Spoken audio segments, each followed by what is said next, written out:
不過另外就喺對面街嘅中華廣場隔離。呢個係黑叉燒。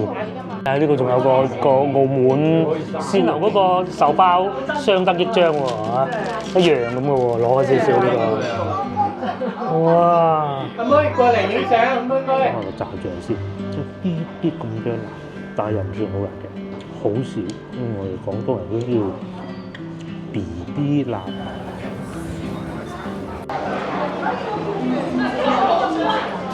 大家好啊！嚟到星期六啦，咁我原先咧就以為係星期日係阿姑姐生日嘅，記錯咗啊！食飯啊，其實係星期六嚟嘅，咁啊唔重要啦嚇。我哋今日呢個地鐵站龍港所站啊，同上一集一樣咧，都係廣州地鐵1號線，不過呢度咧就更接近市中心。咁我哋今日去大東門食晚飯，度咧就係大名鼎鼎嘅德政中路啦。咧我哋都會聽到一個名叫大東門，究竟大東門西門口啊嗰啲名點嚟嘅咧？其實咧就真係以前係一個門嚟嘅，咁明朝建立嘅一個門嚟嘅，咁啊都城牆，咁啊發生過不少激戰嘅據說啊嚇。不過而家拆咗啦。具體位置，地鐵站出嚟。鏡頭正前方呢度1926就係以前一個好出名嘅粵菜餐廳，係突然間老梗塞唔記得咗佢嘅名啊嚇，叫做咩話？唔係右邊呢個點都得前身嗰個粵菜餐廳唔記得咗啦嚇個名，興順係啦，就係以前就係呢個位置啦。咁啊鏡頭正前方一路過去咧，就係去烈士陵園啊、中華廣場嗰個方向嘅，反方向咧就去公園前啊，北京路嘅。於斜對面咧就係龍港所啊，應該係以前嘅番禺學宮所在位置。我哋咧就過去斜對面食晚飯。而家春天啊嚇，過咗正月咧，其實開始有木棉花睇嘅啦。咁咧喺對面龍港所亦都會有好多嘅最佳觀賞位置係咩咧？呢棟樓上去樓上應該係3樓嚟嘅，有個咖啡茶咗咧，依昂嗰幾個字樓上嗰度就可以望得到嗰個對面嗰啲木棉花。其實而家都已經開始見到少少㗎啦。大概咧以前姑姐姑丈咧，以前姑丈就住喺呢度附近嘅，咁啊姑姐嫁過嚟嘅，其實都係好近嘅嘢。大概以前嘅姑丈咧住喺邊個位置咧？嗱，前邊有依昂嗰幾粒字嗰度咧，大概就係嗰個位置啊。咁啊細個我係嚟過㗎嚇。對面咧除咗番禺學宮龍港所咧，其實仲有個兒童圖書館㗎。咁啊各位觀眾如果翻到嚟，閒來無事啊嚇，冇地方坐喎，咁其實係可以去涼下冷氣都得嘅。即係你時間係好多嘅話，無任歡迎，隨時都可以入得去。要拍一拍身份證咯，但係都係例行公事嘅啫。呢度咧就變成又賣手機又賣咖啡咁喎，仲有美心烘焙所。今日就勁啦！講起烘焙，今日咧我女搞咗一日，砌咗個蛋糕出嚟，俾佢阿姑婆，佢叫姑婆啊，我姑姐。咁啊，另外咧，我而家佢隻手逗住咧，就我逗住一支紅酒，個老婆逗住一支紅酒啊。咁啊，今晚開心啲嘅食得。係喎，仲有星巴克同埋麥當勞都做埋咖啡。哇！睇嚟呢邊啲人好中意飲咖啡啊！啲人咧喺度飲咖啡喺。另外咧喺呢度仲有一個好出名嘅學校——廣東省實驗中學。咁啊，至於呢度咧就仲有幾間咖啡店啊，有麥當勞、有星巴克咁嘅。你喺度坐住睇木棉花吧。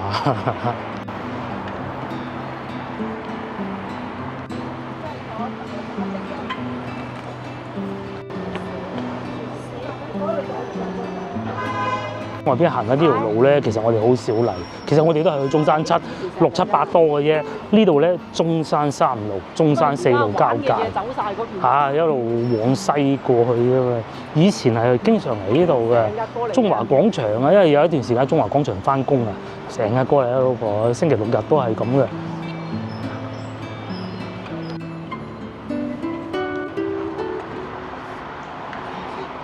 廣州其中一間都數一數二嘅公立學校，記住我講嘅公立學校啊！前邊啊都仲有間嗰啲叫咩啊？大鴨啊，連嗰啲當鋪嗰啲咯。咁喺廣州咧，即係能夠保持得到呢個外貌啊嚇。2到3間啦。咁至於用咧就其實唔用啦，邊度仲當鋪啊？佢呢個位置喎，又好似以前阿姑丈喺度住，我都唔係好記得。當時我記得呢個士多嘅，而家梗係變晒啦。係省實，我記得阿姑丈年輕的時候唔係住喺省實旁邊嘅。至於呢度咧就係銀行啦，咁啊行前少少咧就係鹽啊，賣鹽嘅公司嚟啊，廣州賣鹽嘅公司啊，唔係廣東省啊，粵鹽啊嚇就喺呢度啦。咁啊，我哋食飯咧就隔離。唔知大家見唔見到前邊打橫有條路咧？其實嗰度就係越秀路啊，呢段應該係越秀中吧，如果我冇記錯嘅話。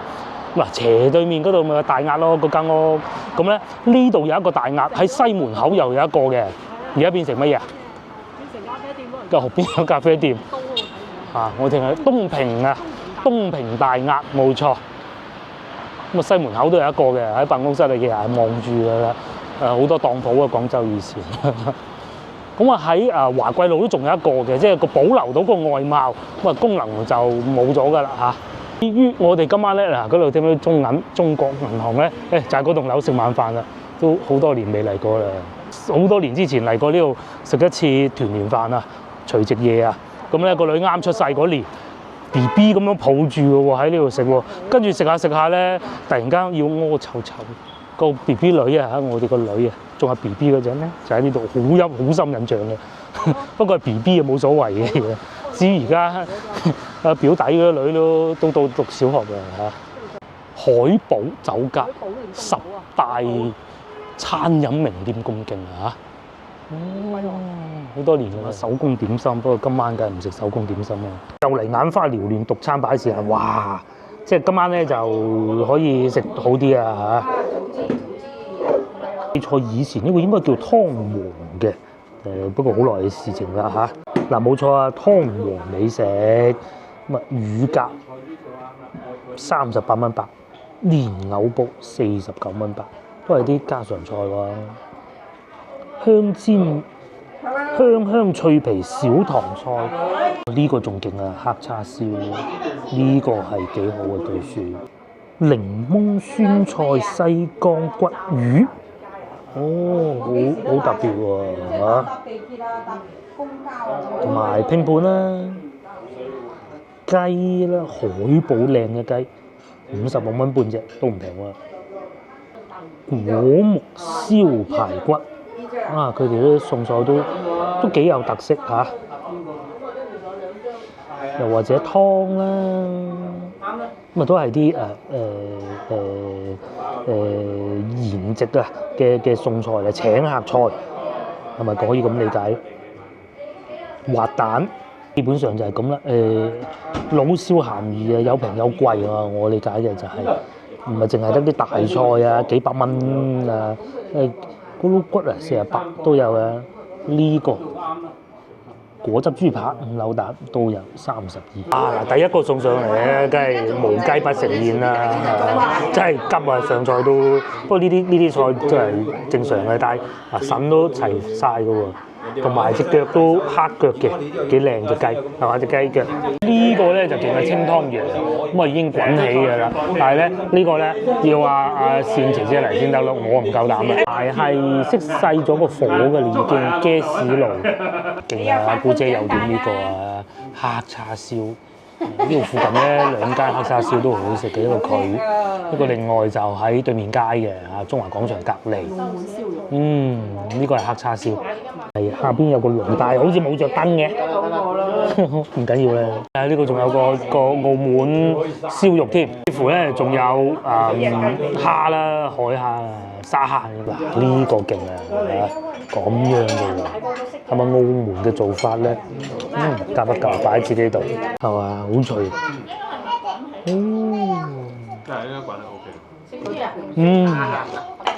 好脆，好好，正到不得之了，不得之了。哇！未進化到2000。哇！佢一層一層，上邊咧係脆嘅，唔係佢以前啊50蚊買一次裝，同埋咧啲肉咧唔會好老好柴㗎。呢個小妹妹，你叫咩名啊？喺度掛咯。哎呀，怕醜啊！隻雞咧咩？呢個海南雞嚟嘅喎，係咪？喺度啊！海南雞啊，個部位靚喎嚇，會唔會好嫩咧？要嚟到我面前試下呢個叉燒，咦下邊啲汁咧係有黐下，即係有蜜糖嘅，咁一夾就夾2嚿啦，係咪？唔會話好甜嘅妹妹，我邊個咧？我表弟個女係咪？上次去香港都見過啦嚇，清湯羊。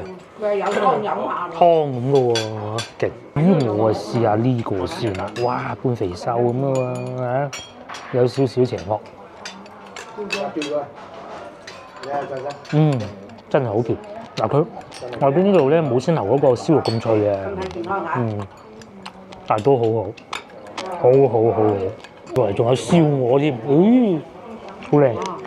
菠蘿豬扒咁樣色水喎，呢個好期待啊！不過就小邪惡啦嚇，叉燒呢兩個都叉燒同佢燒肉都好，不過小邪惡啦嚇，佢又嚟啦，有個意頭菜，豬手發財蠔豉豬手應該係，開心啊！哇，仲有辣椒添，忙好嘅時候咧，哇！真係試下呢個啦嚇，幾好，煎釀三寶中的一寶，咁好啦，一個精髓喺呢度嘅，嗰啲葱咧佢都未算夠燶啊，有啲再燶啲仲好啲。接落嚟試下魚啊！哇！個魚都蒸得唔錯啊！但我呢啲咧爆骨啊，啱啊！我幾斤筆啊？你講啦，桂花魚唔識啊，唔係嗰啲斑唔似係桂花魚，桂花魚啲肉冇咁實淨。落嚟就試下燒鵝啦噃嚇！反正出到去玩咧，有乜都會好重。哎呀，一齊嚟啦！佢落咗啲少少似琴晚嗰個，呢個肉再厚啲。得埋呢個，淡咗琴晚少少，有味啲。你問佢啦，一陣間又收一單，一陣間又收一單。終於啊嚇！呢個咧係我女自己整嘅蛋糕，個阿媽喺度解緊。好勁嘅榴蓮味喎！有冇人唔食榴蓮先？榴蓮啊嘛！哇！你睇下，食榴蓮啊！翻個士多啤上先。哇！同先頭嗰個壽包相得益彰喎嚇，一樣咁嘅喎，攞咗少少呢個。哇！阿妹過嚟影相，妹妹。呢啲咧其實咧都係上網就買得到㗎啦，切蛋糕嘅刀啦、叉啦咁嘅呢個蛋糕，呢個我終於研究到啦，終於咧知道原來其實係榴蓮嚟嘅。有好多工具啊！乜嘢啊？呢度有榴蓮喺。哦，榴蓮肉喺呢度，所以啲蛋糕先賣咁貴。係啊。所以啲蛋糕先賣咁呢貴。個呢個300。哇！漢基咧，真係好勁榴蓮喎，佢唔係嗰啲咁啊真係榴蓮嚟㗎嘛？科技魚肯活嗰啲榴蓮喎。冇上。我都唔係好乾啫。佢唔會好多。平時整嗰啲乾到鬼咁就食到我。今次可能落咗榴蓮啊。知道咯。好食啊！好食多啲啊！有隻不家庭嘅功能。阿婆都唔食蛋糕㗎。乾到話佢整嗰啲油。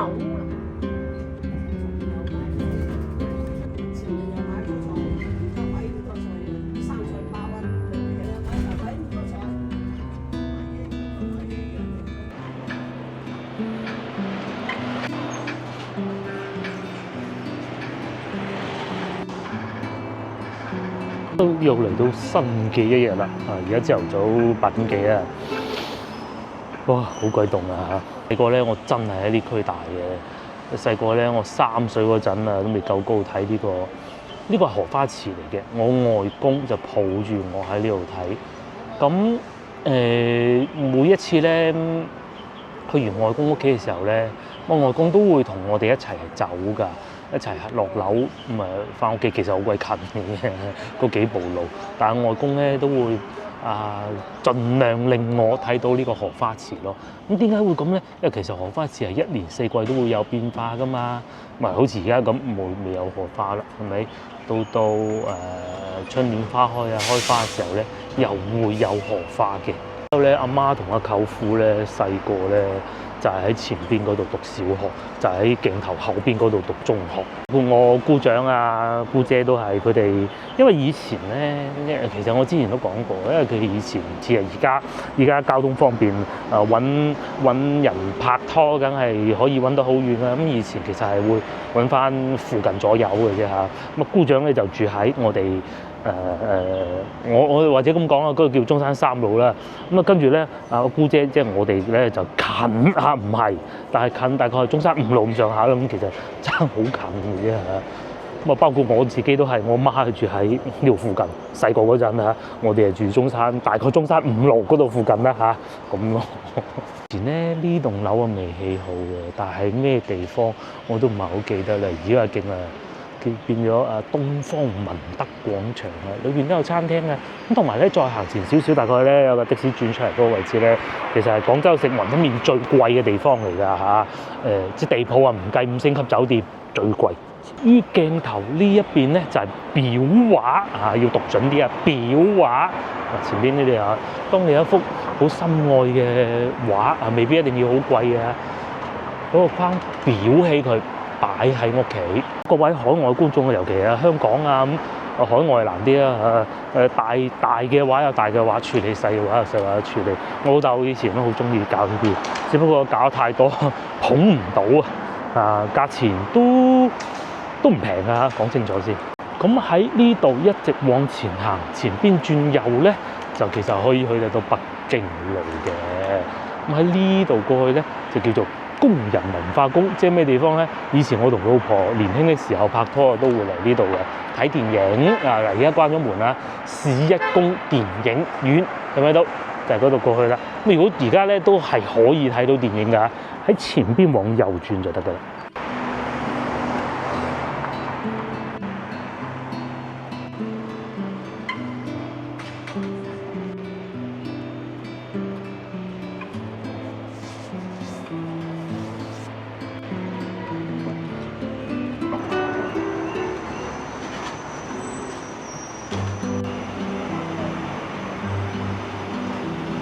雲吞麵店啊，其實佢最出名係炸醬麵嚟嘅。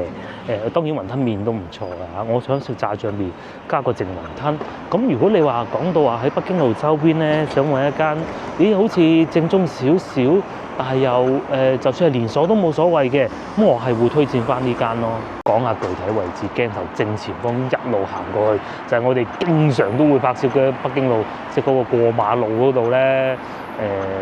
睇見大廣告牌嗰度咧，咁啊沿住對面嗰條騎樓街一路行到嚟呢個位置，睇到咩手機維修啊、涼茶鋪啊，咁啊再行前少少就係㗎啦，即係有塊牌擋住，有架巴士入咗去嗰度咯。鏡頭正前方呢度過去有姑姐屋企嘅，一直行轉左就係好鬼近嘅。以前咧細個咧就住路尾呢度呢條路，一路行到去路尾。咁啊，姑丈咧就住嗰邊，一路行到去有架巴士閃下嗰度，咁係咪好近啊？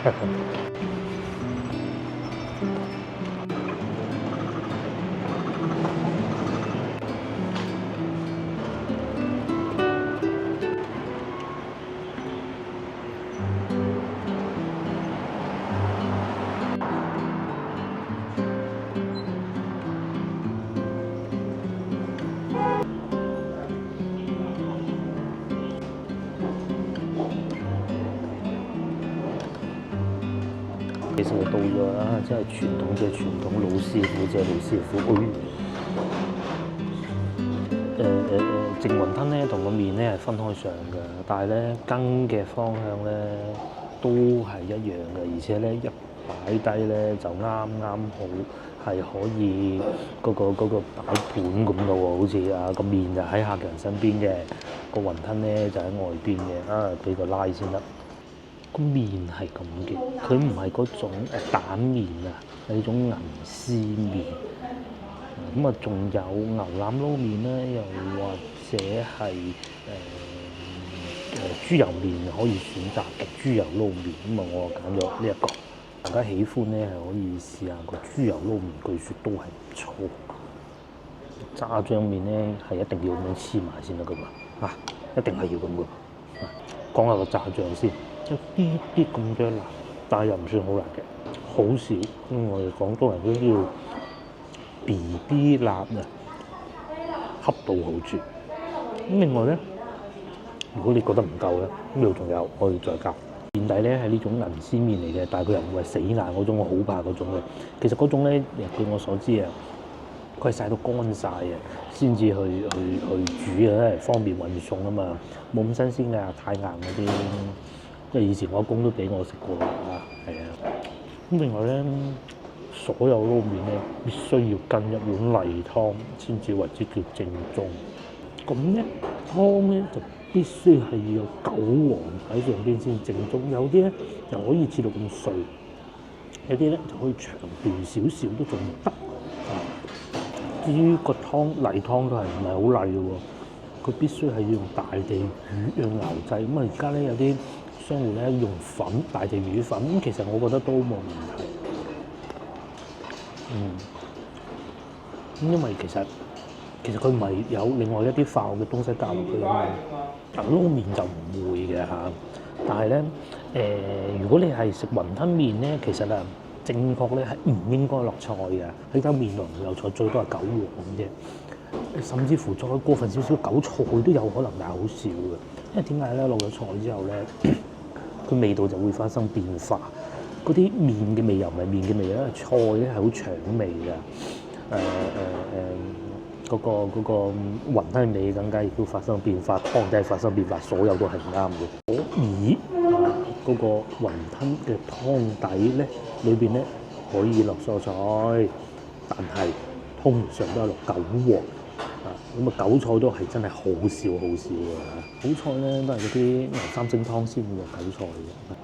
我覺得咧食到一半嘅時候咧，你可以落少少辣椒油。少少嘅，真係少少好嘅。我自己炸唔食得，炸唔食得係一回事。怕辣啊！其實如果太辣咧，係會影響咗個口感。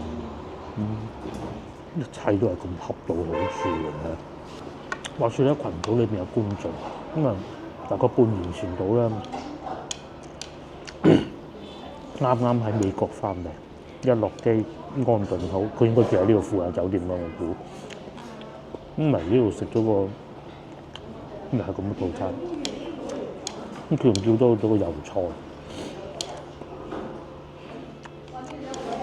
上嚟嘅時候咧，好似係俾咗個生菜定唔知咩，我唔記得咗啦。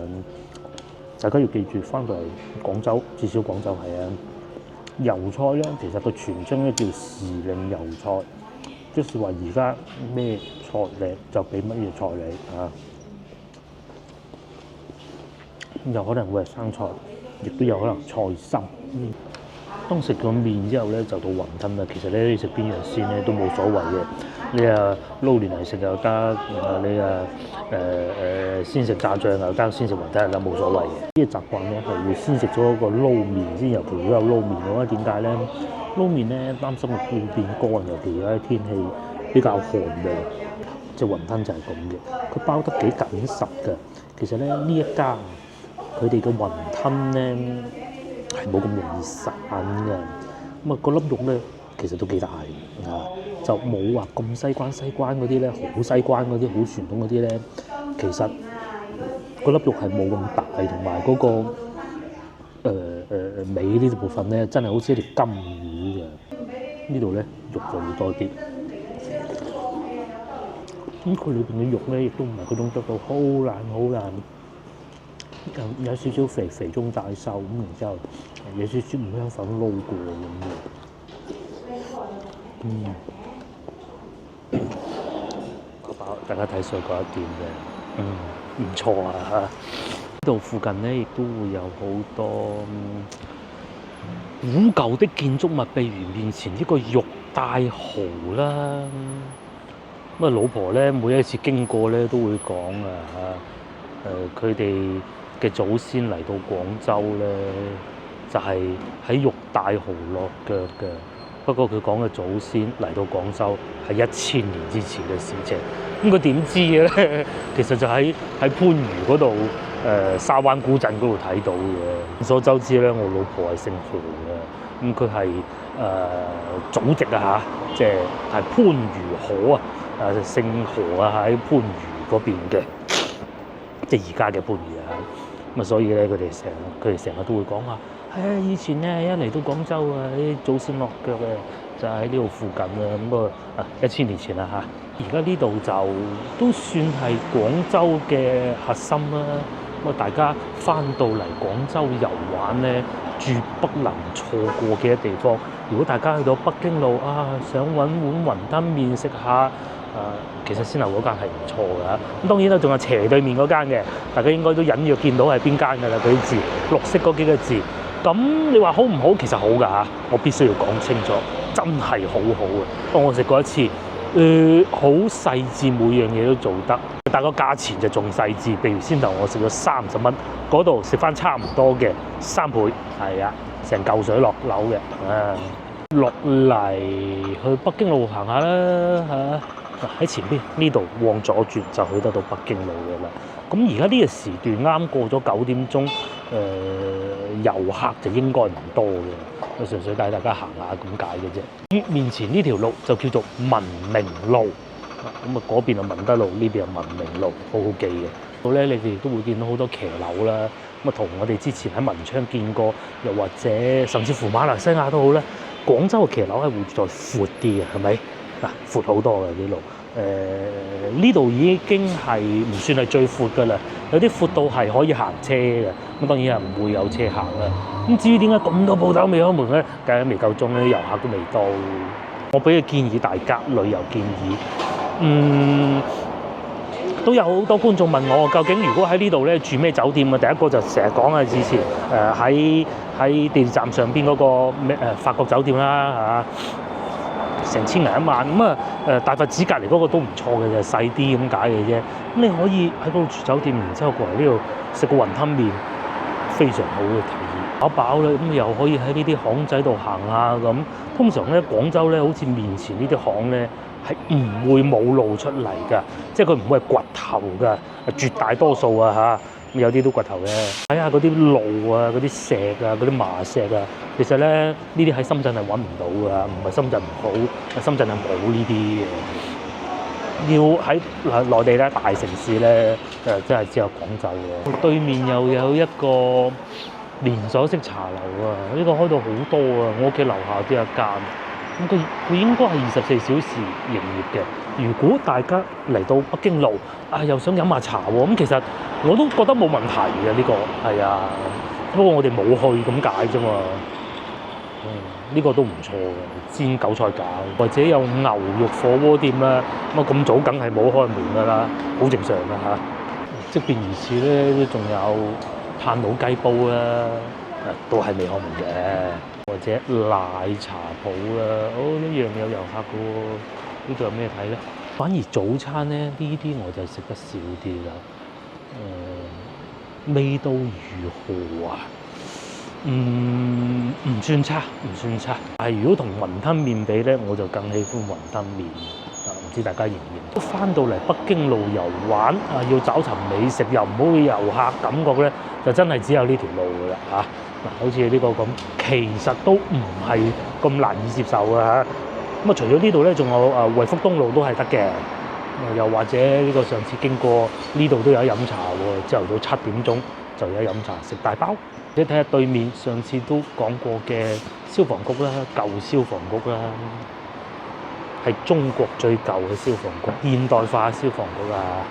呢個係中國唔係廣州而家仲用緊嘅。最睇早排睇社交媒體咁前邊好似前少少嘅前少少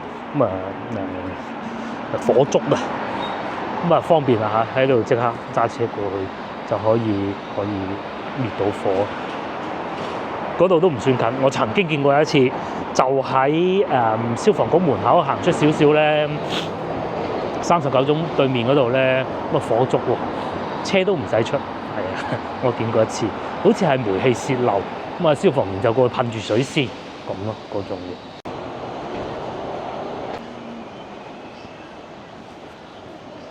我病完一次咧，真係又要同大家囉嗦講下，呢啲藥房咧，佢分咗幾家㗎。好似呢一個咁咧，其實佢係上市公司，係廣州都算比較大㗎啦。都有個朋友喺裏邊做會計㗎，好耐冇聯繫過嘅。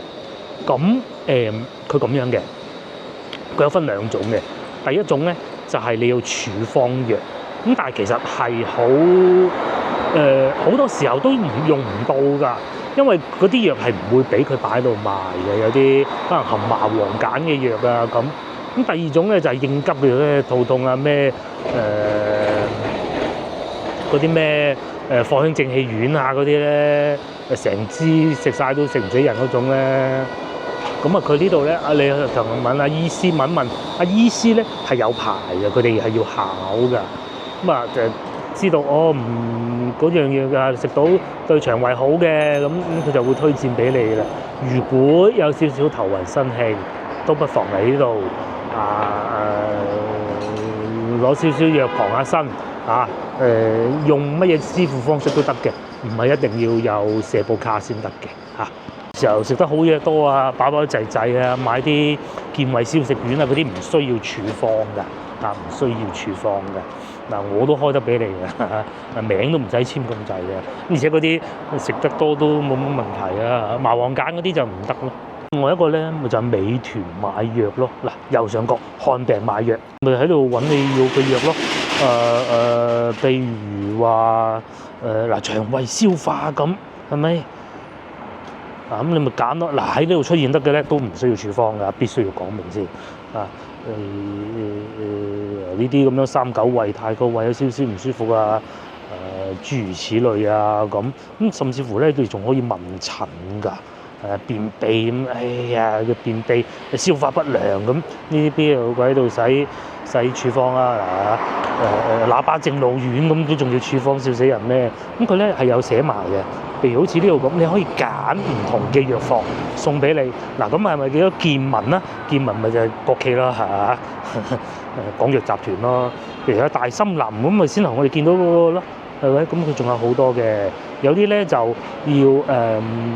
發快遞嚟咯，平啲，咁你唔趕時間發快遞嚟，通常都係趕時間先有買嘅，而且咧，其實就算係一啲好偏遠嘅城市，除非你可能真係深山大嶺咁啊，冇得講，我未去過，我唔知係點啊，或者喺啲山上邊峨眉山頂，你住緊嗰個酒店嗰啲冇得講嚇，大多數都配送得到嘅，係絕大多數，只要有外賣，包括我有試過。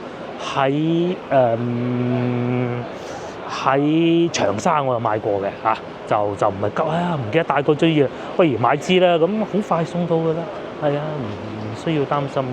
於嚟到呢度咪北京路咯，係咪嗱？嗰個廣告牌嗰度啊嘛，慢慢行咁啊嚟得到㗎啦。喺呢個方向行過去咧，呢個麥當勞隔離嗰度咪我先頭所講法國酒店啦，咁近嘅啫。咁你如果真係住呢個酒店預算係比較充足嘅，成千銀一晚啊嚇！農曆新年嗰日仲要好似1800幾添，咁你可以喺前面陶居飲茶，咁又可以好似我時候咁樣行住文明路咁文德路咁過去食個雲吞麵啦，行完啦又翻嚟北京路行咯。不過咧就咁嘅，北京路就唔同啊，西關咧其實朝頭早都有啲嘢睇㗎，你睇啲阿婆買餸咁樣好有味道㗎。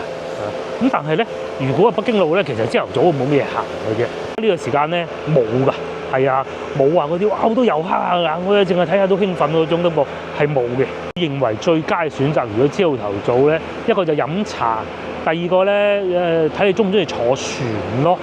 鏡頭正前方一路過去嗱，假如你係住呢個酒店鏡頭正前方一路行過去就係天字碼頭，咁嗰度咧水上茶居。又假設你真係住呢個酒店先嚇，行過去咁近，甚至乎你可以行過去 book 完聽日嘅船飛，再去都仲得嘅，方便好方便。又係水上茶居就係飲茶咯，你食幾多點心你嘅事嚇，你叫1000蚊點心冇人理你你食得落就得噶啦，只要佢仲有貨。咁但係佢就係俾20蚊個船飛嘅啫，其實就係個茶位錢啊，好值得嘅佢。咁當你水上茶居完啦，大概都中午12點喎，咁啊梗係翻嚟酒店唞下先啦，我哋都係咁噶啦。去到晏晝4點零鐘中午唔會肚餓嘅，4點零鐘落嚟呢度北京路行下，咁去下大佛寺。呢度咧就惠福東路啦，我哋出發去海南島之前咧，我咪帶大家嚟過呢度嘅，不過嗰個美食節就結束咗啦。咁但係咧，即使去到夜晚黑咧，都係會有美食節嘅嚇，都係呢度係日日都有美食節嘅。時咧同老婆嚟咧，佢係心急，行得好快。而家咧，我同大家慢慢講下邊啲係食得過嘅。首先第一個咧，唔講奶茶鋪啊，奶茶鋪睇你自己點揀啊。糕點呢個都唔需要多介紹啦，係咪？包師傅呢個唔需要多介紹啦。買住你可以走嗰陣買袋咁搭車食都得嘅，冇問題嘅嚇，好乾淨嘅嚇。第二就係呢個我都幾推薦嘅，係啊，佢係一個好出名嘅食家做嘅一個 food court 啦，差唔多就係咁嘅。呢一堆咧不必大可不必，反而前邊呢度少少永盈茶餐廳都講過好多次㗎啦。永盈同埋佢隔離嘅泰國菜，泰國菜冇咗啦，開會咯，真係開會。哎呀死咯！就喺呢度啦，永盈茶餐廳，記住啦嚇。以前仲有泰國菜喺隔離嘅，而家冇咗。呢個咧就未試過嘅，咁睇上去畫面都幾震撼，咁有機會幫我試試啊！呢個1987沙膽標，我未試過嚇。呢啲咧就去到長沙我都冇食嘅，冇理由嚟呢度食嘅。喺對面有一個檸檬茶鋪，對面見唔見到檸檬茶都好似沙士檸檬茶，咁佢咧係用咩咧？廣州出廠嘅汽水嚟做檸檬茶嘅。如果係啲要飲汽水嘅話，可以試下呢個嚇。咁隔離有小鳳餅啦，即係嗰啲類似雞仔餅咁嘅東西咯，都可以一試嘅。咁然之後再往前數，呢幾間都可以試下。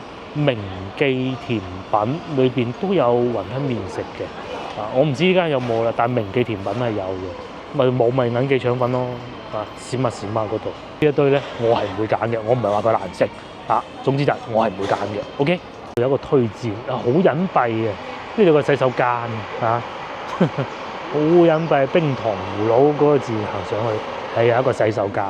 再嚟就係大佛寺啦，咁喺呢度係可以入得到去。我哋幾次入大佛寺都喺呢度入去嘅啦嚇，必嚟嘅啦，肯定係入去睇下都好啦，係咪？咁呢度係可以出翻去西湖路嘅，即係影相大佛寺好靚嗰度咧。再嚟咧，呢一堆我都係唔會選擇嘅。如果係要選擇嘅咧，我會選擇翻呢兩家。芝麻糊世家就冇乜技術含量嘅啫嚇，即係左邊呢個。但係都唔係話睇見就快走啦咁嗰種嘅。呢個波波靚係可以選擇嘅，因為以前做嘢嘅時候識佢老闆嘅，唔知係老闆定係嗰啲員工總之就個個月要還錢俾我哋公司，我過嚟收錢，就係呢度嘅波波靚。嚟喺前邊呢啲我都係唔會選擇嘅嚇。